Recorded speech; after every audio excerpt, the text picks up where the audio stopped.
Hiyo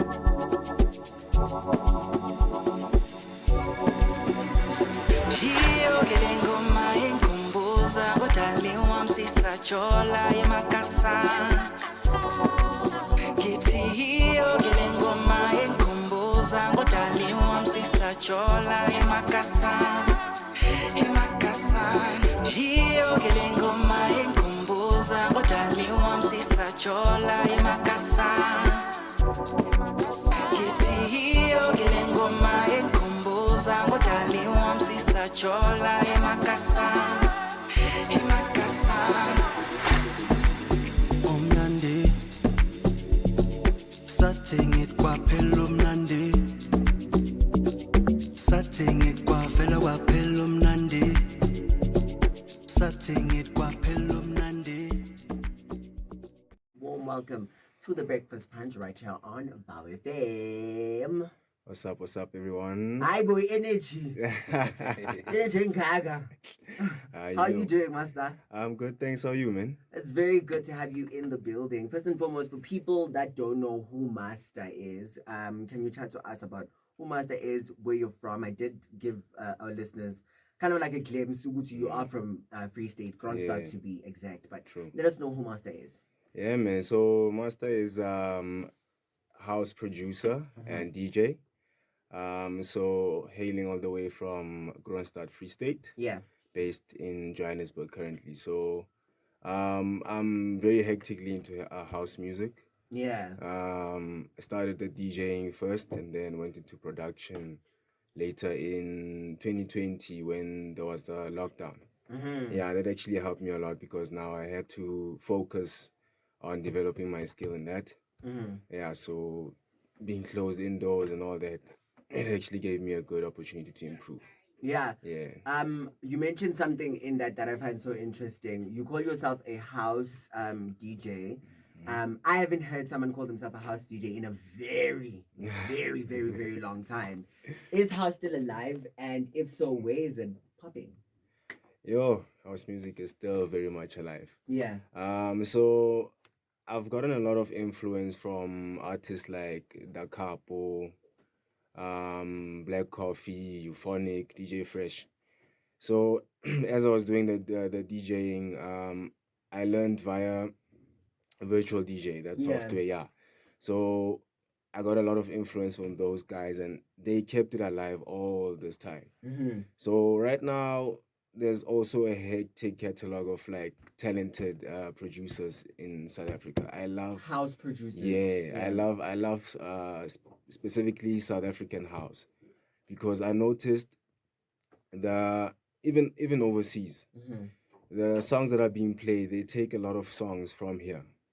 Even the sound you hear from here, you actually think it's from overseas. That's how it has evolved right now. Crazy. It's crazy because I was in Thailand last year and I heard so much. Like I was so surprised. Like I've been like a bar and there's this very, very Thai lady behind the counter. She's controlling the music. Yeah. And I hear piano come on and I'm like, this is crazy. And I walk down the road and I hear more piano and I ended up asking like as many people as I could, hey, do you listen to piano? And it's like, yeah. They love South African music. You know, the English wasn't too good, but they really love South African piano music and house music. True. Yeah, and I think also it's in the time that we live in. If you just scroll on TikTok, you'll find that you will be kind of introduced to maybe about 2-3 artists that you've never heard before, sounds that you've never heard before. And it's sounds that are not based on the location that you're from. Yes, they will give you amapiano. Yes, they will give you house music. But they will also give you like Asian-inspired songs, exactly. You know. And I think it's the time that we live in now. And for you as a producer, you as a DJ right now, does that put any pressure for you to kind of make music that it can be consumed in any territory, whether it's in Africa, whether it's the Asian territory, the American territory, the European territory? Does that put any pressure on you? To be honest, it does. You do feel a lot of pressure as an artist to make something that's true to you, but still accommodates a lot of people.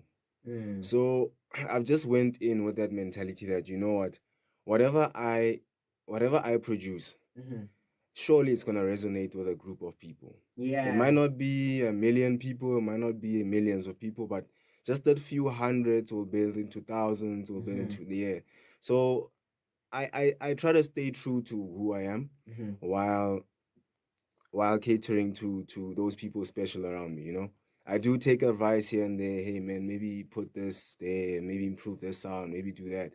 I do take that into consideration, but overall, I try to just stay true to who I am.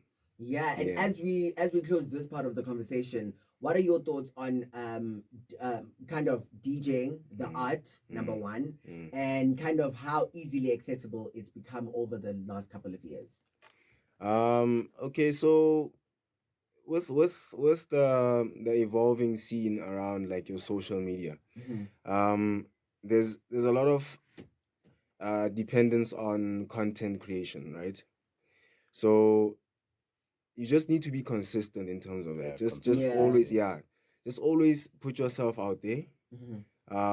Because I've noticed that that's what people appreciate about me. I'm just always putting something. I make it a point whereby at least in a month I have at least one project happening. Yeah, whether it's a single out, all my mixes, because Yeah. I do have a platform where I post my mixes, just to keep the people interested in my favorite type of music that I'm listening to. You know, I Yeah. just compile those mixes according to how I feel, the music that I appreciate at that moment. You know, so yeah. All right, www.vowfm.co.za. If you've got any questions for Masta, he's in the building. It's 074 577 9461. Otherwise, we're live on Facebook, Twitter, and of course, Instagram. It is at VOWFM, hashtag Breafast Punch. We're taking it back to the music. He has a jam from Masta featuring Honor. This one is This Moment, because this moment, baby, is the Breakfast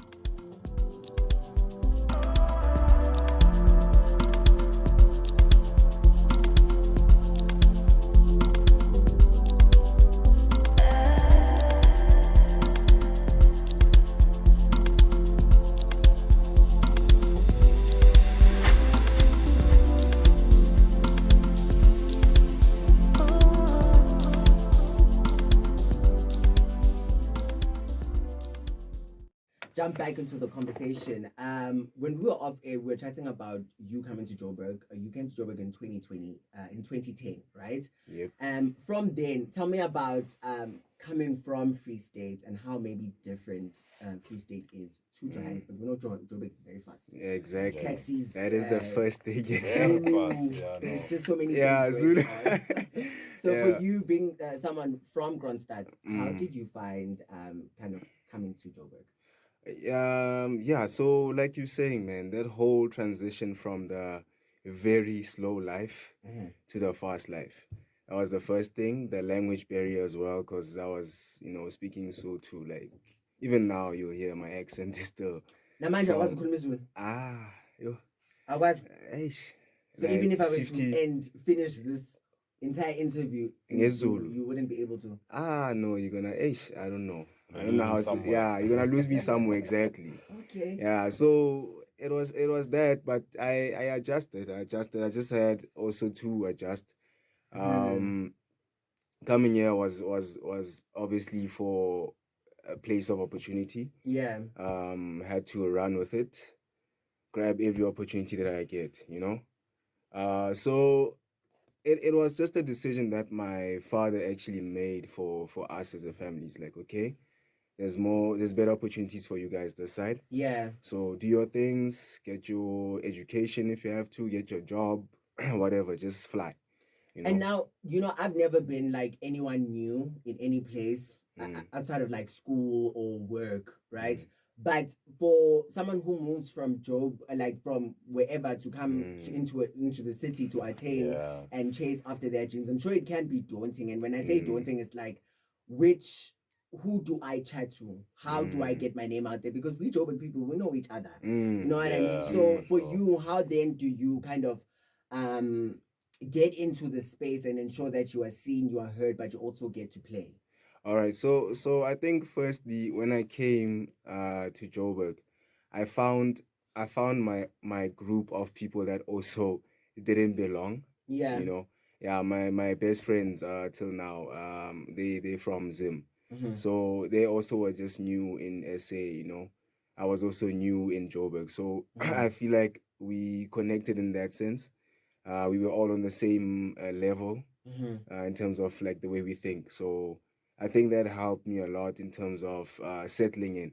And then in terms of music, obviously coming to school every day, you do meet a lot of people that tend to share the same interest as you know. Yeah. So yeah, I did meet a couple of people here and there. Hey man, did you listen to this song?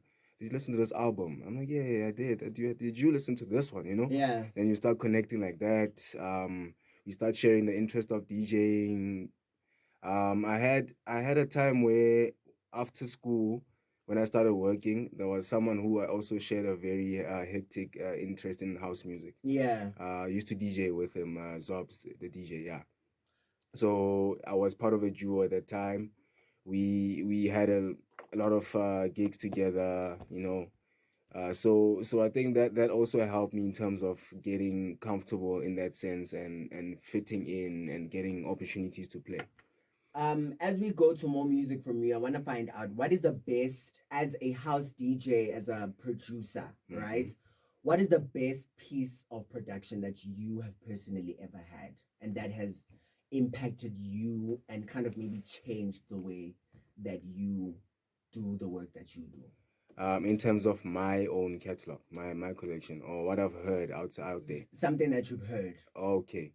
I think it goes back to the artist I mentioned, Da Capo. Yeah. I think he really changed. Like, Yeah. yo, that guy, he's so versatile. Like, he can make you a song that could get you in your feels, you know? Yeah. And then he can go the other side and just go crazy, like tribal house. Yeah. Yeah. So I really appreciated that about him. I think he's the guy that influenced me more than everyone else.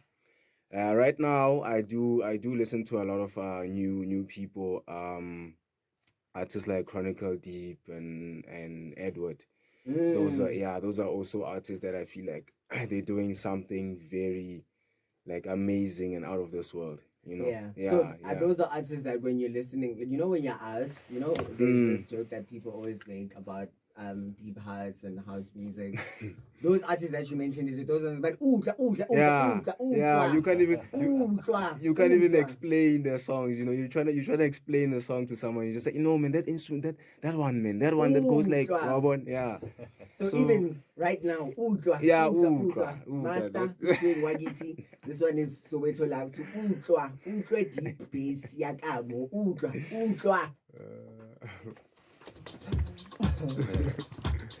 Yeah, you must listen to that thing. There's that thing. Yeah. It's even like I can't listen to you. Hashtag June for you. Hashtag Big Gates Pride Month. And do absolutely everything that you want to do. I'm hanging out with Masta in the building and we're chatting all things music. I just played you a very beautiful song, Masta and Wagiti. It's Soweto Love to chat to me about the song. Very beautiful vocals, by the way, and production. So, firstly, shout out to Wagiti. That guy is pure talent. Since I started working with him back in I think 2020, he's that guy like whereby he just wants a nice instrument. Give him a nice instrument. Just give him time as well. He's gonna come back to you with fire. So that's how I work. I basically produce my instruments first, right? I give them to someone like Wagiti, like, okay, bruh, there's an instrument.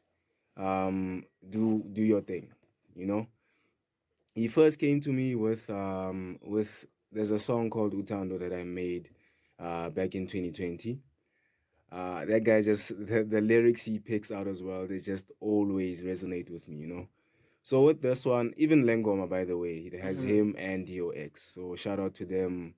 They're doing their thing. They pushing real good music. Also, Soweto Love, it's also a very special song to me. Yeah, from Bloemfontein. What are you doing making songs about Soweto? So it's actually dedicated to someone special in my life. Oh, from Soweto. Oh, cool. Yes. Very, very special partner I have. Mother to my firstborn child, actually. And let me ask you, as a producer, like you're saying, Soweto Love 2 is about someone special in your life. You're not a vocalist. Do you then sit down with Wagiti and say, yo, bro, like, I love her so much, like she makes me feel like this. Yeah, actually, that's a good question. I always ask myself, because it's like, okay, so do you then sit down with the songwriter and be like, yo, bro, like, yo, my girl, I love her so much, like, so I need you to put it in there that, you know, I like it when she kisses me. Bro, I promise you, it seems like I did that, ne? But nothing. Like, I don't know if he took my feedback from the previous song Utando. I was like, bruh, it's actually dedicated to her as well. Okay. But I don't know how he does it. He That's literally good. he just comes up with these lyrics and they resonate with me so well. And with the beat, and it just yeah. So even now, I didn't say a word to him. I just gave him this instrument, I think, like more than 6 months ago, imagine. Yeah. Gave him this instrumental. I'm like, okay, do your thing, man. On a random day, this guy sends the beat back with the vocals, like, bro, your thing is done. I'm like, okay, let me listen to this thing. Oh, I was blown away. Let me find out from you, how do you then pick and choose the people that you collaborate with? Because obviously you can't work with everybody. Yeah, you know, and everybody will not work, like you're saying, Wagiti just gets it. Yeah. How do you pick and choose the people that work with you? I think it boils down to you having the connection with that vocalist, for example. I think we clicked from that first time when I gave him my first instrumental. Yeah. Also the way he said he likes deep. Whenever you tell me you love deep house already, I just feel like, okay, you know what? We need to work together. You know? Yeah, man. So I feel like that really sparked that thing between us, and he kept on telling me, bro, just make me a soulful house beat and I'll do magic. And I always listen to soulful house, I listen to deep house. So so people that resonate with that sound will definitely be able to work with me. Sure. Cameron? In closing, man, Masta, if I may ask, for a stranger who doesn't know you, where can we find your stuff? Where can we look up Masta? And what is to come? What is in the near future for Masta? Awesome. I was about to say, you're going to drop an EP or an album, but I know house people, compilation, mix, house, jazz, No, but there's a couple of EPs I've dropped, actually. I worked with a lot of artists, Just Moose, DJ. I've worked with Jasper. I've worked with a couple of, the Binary Lion. So a couple of upcoming artists like me. So I have a couple of EPs out. You can check my music currently on YouTube right now because there's a problem with my Apple Music distributor right now. Oh, okay. Yeah, but I am on Apple Music. I am on Spotify. So on YouTube, just check out Beat Driven. That's my brand. Shout out. Beat Driven. So just check out Beat Driven and you'll see every single song that I've produced there. All the mixes as well. Okay. Yeah, so please check out that. And on social media? On social media, it's Sia_Masta. That's on Twitter, that's on Instagram, that's on TikTok. Amazing. And then on Facebook, it's Sia Masta Mazibuko. Amazing. A big shout out to you and all guys, the incredible thanks. music that you are dropping. I think it's so dope I haven't met like a really young person who is making like deep house music. I always see deep it house, like, are they fading out? yeah, I always see like these old heads. But when I say old heads, I mean it in a very good way. Yeah, but like older, mature people. Yeah. Who, you know, so God bless you. Keep Shout taking out. over the streets. And until the next time, bro. Thank you so much for having me, guys. This is actually my second time here. Okay. Last time it was over the telephone. There was a mix that was played here on the radio by me. I was phoned by So Nice. Amazing. It was on the Killer Joint. So hopefully, hopefully I'll make another appearance. Sure. Well, now you're on the Breafast Punch. Yeah, man. It's the big. Thank you so much for having me, guys. Thank you so much for having me. We'll be back after this and we wrap it up. Part of me has always believed that you exist. I give to you this promise of love till the end of me. I can't believe the time has blessed me with a moment like this. I get a little closer to heaven when we kiss. An angel in the sky living by my side. I want us to do this life thing together. Share with me your love forever. Believe